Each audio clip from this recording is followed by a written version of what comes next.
कि जुग जुग जियत रहया सही एक कलुआ खिले। अरे कि संडे के सुना हमर बुक भी अगाड़ी असनही में पापा यौरी तो मम्मी जात बाड़ी। और आपका जो ये हाथ है सुना सुना अच्छा नहीं लग रहा है।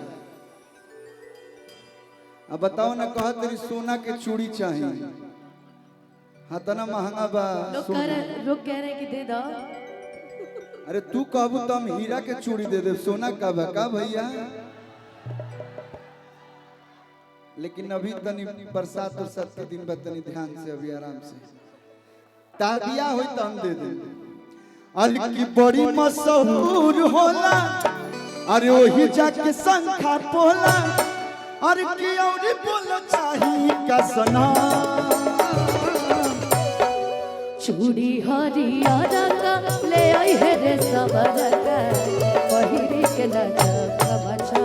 हाँ बोल बम चूड़ी हरियर का ले आई है रे सबर का, पहिरी के नचा छमा छा।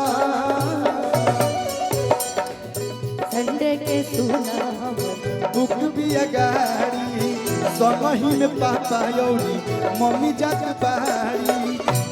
मशहूर होला ओही जाके संखा बोला और बोला चाहिए कसना। प्रेम से बोली शंकर भगवान की। हेलो गोपालगंज जिला न भैया।